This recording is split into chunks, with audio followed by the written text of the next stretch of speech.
Guys, welcome back to today's video. It's October 7th, Tuesday. Let's go over today's New York session. I ended up not trading it because at the time I wasn't quite sure if it was valid or if I wasn't comfortable with it, but upon reviewing my notes, it was a valid setup, so that is unfortunate. I could have secured 2% today. The other thing is second day in a row, didn't get out of bed, traded from my iPad, which is not good. Not really happy with that, but anyways, let's kind of go over what happened today. So overall, we are bullish. We didn't have this order block quite yet, so really our breaks were right here. Here was the first break. Second break. So I'm looking for bullish higher time frame confluences. This is number 1, 4-hour order block. Price is probably not going to come down to here. The second thing was, this is probably the main one, 4-hour liquidity sweep here. And we tapped into this 1-hour order block here. So let's check the 15. So we were around here for our New York session. So we had already tapped into our higher time frame confluences and we were just pretty much trending up. So what we wanted to do is get in on the continuations of this higher time frame leg. There was liquidity sitting up here as a counter trend area. So that's actually a draw on liquidity. So we know price can actually probably reach that area. Now, since price had already tapped into here around 2 a.m. in the market, so like what I kind of had to refresh my memory on was like fractals and market structure, right? So in this case, for this specific setup, this is where the entry was.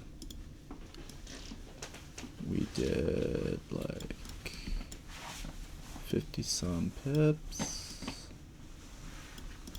Because it was all the way up here already, we were already bullish. So that means price wasn't bearish coming into bullishness. So that means we don't really apply the fractal rules here. We're just going based off the continuation. And because it had 3+ breaks, we pretty much just want to keep an eye out on the pullbacks. So here's break 1. Here's break 2, and here is break 3.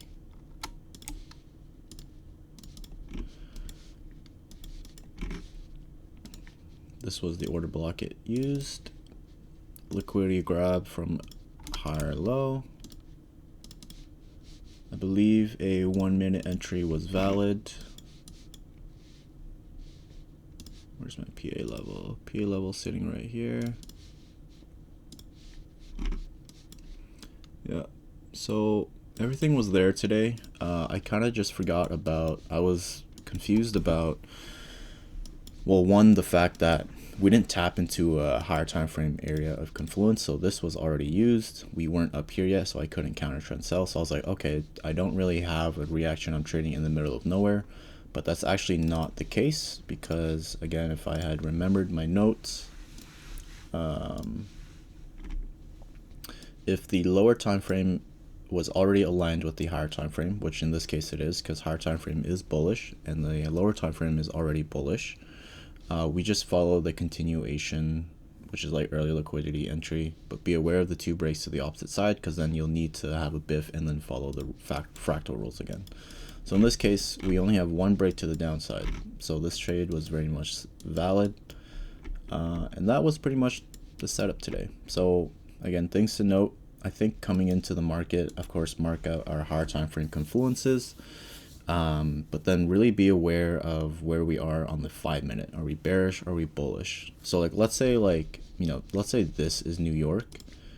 We are very much bearish, right? So this is where we'll have to wait for a break and then follow the fractal rules. But in this case today, we were already bullish, so with three breaks plus, so we don't really have to keep in mind the fractal rules, just what invalidates the setup.